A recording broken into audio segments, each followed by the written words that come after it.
இதையும் மக்கள் எம்ஜிஆருடைய ஆட்சியோடும் அம்மாவுடைய ஆட்சியோடும் புரட்சி தமிழர் வருங்கால முதலமைச்சருடைய வாழ்த்துக்களோடு மண்டல செயலரும் மாவட்ட செயலருடைய நன்றிகளோடு காங்கேயம் தொகுதிக்கு வேட்பாளர் இருப்பவர்கள் வாழ்த்துக்கள் நன்றி தெரிவித்து நம்முடைய காங்கேயம் தொகுதி அம்மா இருந்த காலத்தில் 2011-16 சட்டமன்ற உறுப்பினருக்கு வாய்ப்பு கொடுத்தார்கள். அந்த காலகட்டத்தில் இந்த காலம் இந்த தொகுதி மக்களுக்கு நம்முடைய அரசின் சார்பில் என்னென்ன திட்டங்கள் கிடைக்கும் அதையெல்லாம் முன்வைத்து குறிப்பாக ஒரு ஏழை மாணவர்களுக்கு ரத்தக்கல்வி உள்ளிப்புற கல்லூரி கொண்டதும் சுதந்திரமான காலத்திலிருந்து எல்பி பாலங்கள் இல்லாத அம்மாவுடைய காலத்தில் கிடைச்சது. அனைத்து பகுதிகளும் பாலங்கள் ஏற்பாடு செய்து கொடுத்தோம். நொய்யலாட்டிலே பாலங்கள், காங்கேயம் சென்னிமலை வெள்ளுவயலுக்கு தீயான பணிகள் உருவாக்கப்பட்டு தீயான பணியுடைய கட்டடத்தில் அம்மாவர்கள் கொடுத்தார்கள்.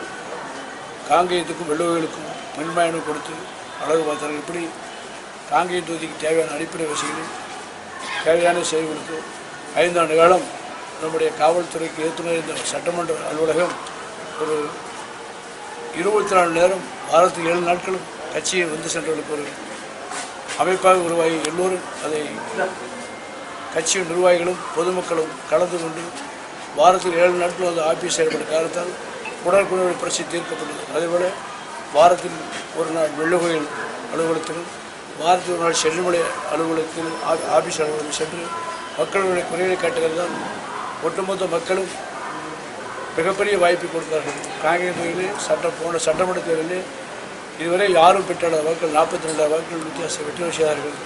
இன்றைக்கும் நம்முடைய காங்கேயம் தொகுதியிலே காங்கேயம் ஒன்றியம், காங்கேயம் நகரம், குண்டட ஒன்றியம், வெள்ளுகோயில் ஒன்றியம், நகரம், பேரூராட்சி, சென்னிமலை போன்ற பகுதிகளிலே நம்முடைய கட்சி நிர்வாகிகள், கூட்டணி கட்சி நிர்வாகிகளும் எல்லோரும் மிக சிறப்பாக பணியாற்றி அதுபோக பல்வேறு அமைப்பில் இருக்கின்றவர்கள் மிகப்பெரிய வாய்ப்பு கொடுத்து தமிழ்நாட்டிலே காங்கேயம் தொகுதி அதிகப்படியான வாக்குகளை பெற்று வெற்றி பெறுவதற்கான வாய்ப்பு பிரகாசம் சொல்லி வர இருக்கின்ற தேர்தல் வெற்றி பெற்று நம்முடைய தமிழக முதலமைச்சர்கள் தமிழ்நாட்டு மக்களுக்கு 4 ஆண்டு காலம் சிறந்த ஆட்சி நடத்த காரணத்தால் நம்முடைய புரட்சி தலைவர்களுக்கும் தமிழ்நாட்டில் அதிகப்படியான வாக்களை அள்ளி கொடுக்க மக்கள் தயாரித்தார்கள். அதற்கு மேலாக நம்ம இந்திய நாட்டுடைய பிரதமர் நமக்கு மத்திய அரசு உடன்பாடு இருக்கிற காரணத்தால் தமிழ்நாட்டுக்கு வேண்டுகின்ற நிதியை கொடுத்து தமிழக வளர்ச்சிக்கு மிக சிறப்பை செய்வார்கள் என்று சொல்லிக்கொண்டு அதில் காங்கேயம் தொகுதிக்கு அடிப்படை தேவைகள் அனைத்தும் குறிப்பாக முதலமைச்சருடன் காங்கேயத்திலே சுற்று பாதை அமைப்பதற்கு ஏற்பாடு செய்து கொடுத்து பல்வேறு அமைப்புகளை உருவாக்குவதற்கு சென்னிமலை வெள்ளுவயல் போன்ற எல்லா ஊர்களுக்கும் தேவைக்கேற்ப அனைத்து வசதிகளும் செய்து கொடுப்பதற்கு நம்முடைய மக்களின் சார்பாக நானும் ஒருவனாக இருந்து பணியாற்றி நம்முடைய புரட்சி தமிழர் எடப்பாடியாருக்கும் என்டிஏ கூட்டணிக்கும் பெருமை சேர்ப்போன்ற வாய்ப்புகள் விடைபெறுகிறேன். நன்றி, வணக்கம். நான் காங்கேயத்தில் இது வரைக்கும் 2வது முறை நின்று யாரும் வெற்றி பெற்றதா இல்லைன்னு ஒரு பேர் இருக்குது. அது காங்கேயம் தொகுதி இருக்கும்போது அப்படி வெள்ளுவயல் சேர்ந்துருக்கு. அதுக்கு முற்றுப்பள்ளி தெரியாமல் சொல்லிட்டுருக்காங்க. காங்கேயம் தொகுதி இருக்கும்போது அது வரலாறு இருந்தது. ஆனால் அதுக்கு முன்னாடியே நமக்கு கேஜிகேவுடைய வெளிப்பொறுப்பு செய்திருக்காங்க. தவறான கருத்து. இந்த கடந்த 5 ஆண்டுகளாக பல்வேறு விவசாய தரப்பினர் வந்து போராட்டங்களில் ஈடுபட்டு வர்றாங்க.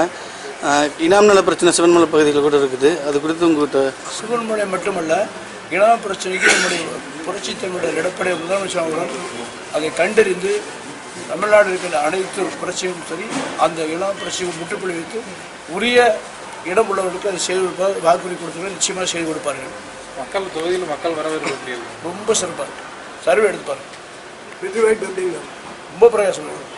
எத்தனை வாக்கு வித்தியாசத்தில் வெற்றி பெறலாங்கண்ணா? இந்த ஆடுகள் ஒரு விவசாயிகளுக்கு வந்து உரிய நிவாரணம் அரசாங்கம் கவர்மெண்ட் ஜீரோ போட்டால் கூட அந்த விவசாயிகளுக்கு உரிய நிவாரணம் வாங்கி கொடுக்கல.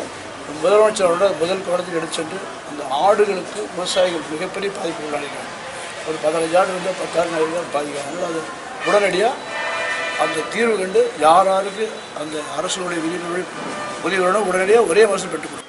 நம்முடைய விவசாய பிஏபி பாசன பகுதி வந்து அம்மா காலத்தில் நம்ம முன்னாள் அமைச்சர் வெள்ளுவயல் டிஆர் காலத்தில் அது உறுதி செய்து கொண்டு வந்த நிகழ்வு. இவ்வளோ வருஷங்களாக அதுக்கு உரிய தண்ணி வராமல் இருந்துகிட்டு இருந்தது. ஓரளவுக்கு தண்ணி வந்தாலும் கூட நமக்கு கிடைக்க வேண்டிய தண்ணி 4.5 இப்போ கொடுத்துட்ருக்காங்க. 4.8 உறுதியாக வாங்கி கொடுக்குறதுக்கு நம்முடைய முதலமைச்சர் கவனத்துக்கு கொண்டு சென்று உறுதியாக செஞ்சு கொடுக்கணும். 4.8 விஐபி தண்ணீர் கொண்டு வருவதற்கு நிச்சயமாக ஏற்படும். நம்மளுக்கு வர வேண்டிய தண்ணி கொடுத்தா போதும். அதை கண்டிப்பாக உறுதி பண்ணி கேட்டுக்கொடுக்கும், வாங்கி கொடுக்கும்.